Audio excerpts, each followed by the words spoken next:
Care by Vega, powered by Sensodyne and Vinyl. Grow ZFC. Associate sponsor UltraTech cement. ઇફકોના ડિરેક્ટરની ચૂંટણીમાં ખરાખરીનો જંગ. જી હા, બિપિન પટેલ અને જયેશ રાદડિયાએ ફોર્મ પરત નહીં ખેંચતા જામશે જંગ. એક સીટ પર 3 ઉમેદવાર મેદાને છે. અમદાવાદ, રાજકોટ અને મોડાસાના ઉમેદવાર મેદાનમાં છે. 9મી મેના દિવસે મતદાન યોજાશે. ઇફકોમાં સૌરાષ્ટ્ર અને રાજકોટ જિલ્લાના મતદારોનો દબદબો છે. કુલ 182 મતદારોમાંથી 68 મતદારો ફક્ત રાજકોટ જિલ્લાના. તો અમદાવાદ, રાજકોટ અને મોડાસાના ઉમેદવાર મેદાને છે. તમને જણાવી દઈએ કે 9મી મેના દિવસે મતદાન યોજાવાનું છે. ઇફકોના સૌરાષ્ટ્ર અને રાજકોટ જિલ્લાના મતદારોનો દબદબો છે. અને જે વિગત મળી રહી છે તે પ્રમાણે કુલ 182 મતદારોમાંથી 68 મતદારો ફક્ત રાજકોટ જિલ્લાના છે. સંવાદદાતા મોહિત ભટ્ટ વધુ વિગત આપી રહ્યા છે. મોહિત, પૂરી વિગત.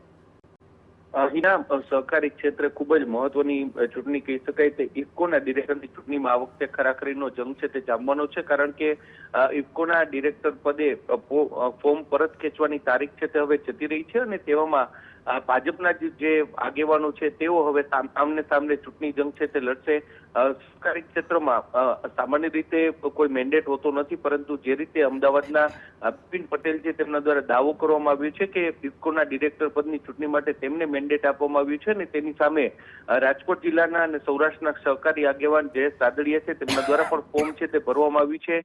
જો રાજકીય સમીકરણોની વાત કરવામાં આવે તો કુલ જે સહકારી સમીકરણમાં 182 જેટલા મતદારો છે, જેમાંથી 59 જેટલા મતદારો છે તે માત્ર રાજકોટ જિલ્લાના છે અને 98 જેટલા મતદારો છે તે સૌરાષ્ટ્રના છે. એટલે હંમેશાથી રાજકોટ જિલ્લાનો ઇફકોના ડિરેક્ટર પદની ચૂંટણીમાં દબદબો રહ્યો છે. પરંતુ આ વખતે જે રીતે બિપિન પટેલ દ્વારા દાવો કરવામાં આવ્યો છે કે પ્રદેશ ભાજપ દ્વારા તેને મેન્ડેટ આપવામાં આવ્યું છે, જેને લઈને જ જરૂરથી રાજકારણ છે તે ગરમાયું છે. જોવાનું રહેશે આગામી 9 મેના રોજ ચૂંટણી છે અને 9 તારીખે આ અંગે કોનો વિજય થાય છે તે મહત્વનું રહેશે. હાલમાં 3 જેટલા ઉમેદવારો છે તે મેદાને છે, જેમાં અમદાવાદ, રાજકોટ અને મોડાસાના ઉમેદવારોનો સમાવેશ થાય છે. જે રીતે મેન્ડેટની વાત સામે આવી રહી છે, ત્યારે એક વાત એવી પણ સામે આવી રહી છે કે રાજકોટ જિલ્લાના મતદારો છે તે ભાજપના મેન્ડેટ જેમને બિપિન પટેલને આપવામાં આવ્યું છે તેના તરફી મતદાન માટેની જવાબદારી પણ સોંપવામાં આવી છે. પરંતુ શરૂઆતથી જ વિઠ્ઠલ રાદડિયા અને જયેશ રાદડિયાનો સહકારી ક્ષેત્રમાં દબદબો છે, ત્યારે કોણ કેટલી અસર પહોંચાડે છે તે જોવાનું સૌથી મહત્વનું રહેશે. જી બિલકુલ મોહિત, નજર રહેશે કે કોનો વિજય થાય છે. ઇફકોમાં સૌરાષ્ટ્ર અને રાજકોટ જિલ્લાના મતદારોનો દબદબો છે. 9મી મેના દિવસે મતદાન યોજાશે.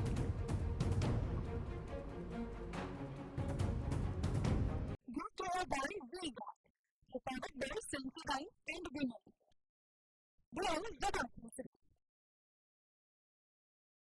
Associate sponsor UltraTech cement.